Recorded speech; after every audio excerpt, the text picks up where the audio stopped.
সেদিন ছিল আমার বোনের জন্মদিন। তা একটা কেক কিনতে দোকানে গেছিলাম। দোকান থেকে কেকটা কিনে সুন্দর করে তার মধ্যে লিখেছিলাম, কিন্তু দেখো ডিয়ার কাঞ্চন বলে লিখেছি। তারপরে চলে গেছিলাম খেইতে মিত্র ক্যাফেতে দমদমেরই। তারপরে আমরা কেক কাটা হলো, সবাই হাততালি দিলাম, একে অপরকে কেক খাওয়ানো নিয়ে কি তোড়জোড় বটে। একটু দেখুন, টুং টুং করে খাওয়ানো হচ্ছে কেক।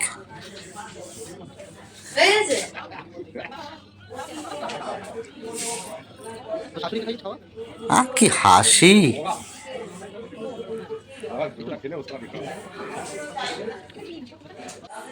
তারপরে আমরা খাওয়ার জন্য বসি রইলাম। খাবার তো অর্ডার দেওয়া হয়ে গেছে, আবার গিফটও পেয়েছে। গিফটটা খুলে দেখলাম তার মধ্যে বাটি ছিল অনেক। তারপরে বসে রইলাম। বসে বসে কি করব, ঘরে তো পড়াশোনা করি না, তাই মেনু কার্ডটা উল্টে পাল্টে দেখছিলাম তাতে কি কি খাবার আছে। বাবা, কত নাম কত খাবার, কস করি দেখিনি বা।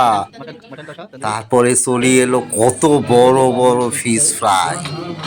একটা গোটা আমার পক্ষে খাওয়া সম্ভব কিনা মনে হয় পারবো নি গো, কত বড় বড়। ভালো লাগলে কিন্তু সাবস্ক্রাইব করতে ভুলবেন না, আর খারাপ লাগলে জুতা বাড়ি মারবেন না। আমার বউ দেখুন খাইতেছে, ছেলেটাও খাইতেছে, একবারে ডুবা ডুবা কাসন্দের মধ্যে। সবার কি মজা, আমিও খাচ্ছি টুং টুং টুং টুং টুং। বা মনে হয় বাপের জন্মে খাইনি তো, তার জন্য এরকম করে খাইতেছি। আমার ছেলে আবার কাঁটা চামচ দিয়ে খায়, বললি হবে? শহরের ছেলে বলে কথা। আমার বউয়েরও খুব পছন্দ হয়েছিল। তারপরে চলে এলো মিক্সড ফ্রাইড রাইস, তার মধ্যে চিকেন ছিল। আর চলে আসলো হান্ডি চিকেন।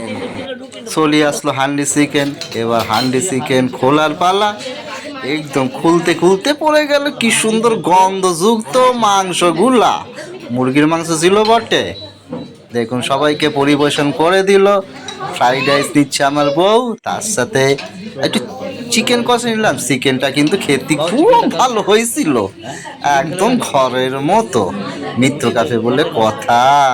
আর এটা হচ্ছে গার্লিক চিকেন, আমার বউয়ের খুব পছন্দ, একদম মেখে মুখে খাইতেছে। আমি বাপু রাইসটাই থেকে একটুখানি রুটিটাই পছন্দ করি, তাই একটা রুটি নিয়ে নিলাম মটনের সাথে খাওয়ার জন্য। মটনের ছবি তুলতে পারলাম না, সরি বন্ধুরা। একটু সাবস্ক্রাইব করবেন দয়া করে বাবুগা। তাহলে আজকে রাখি।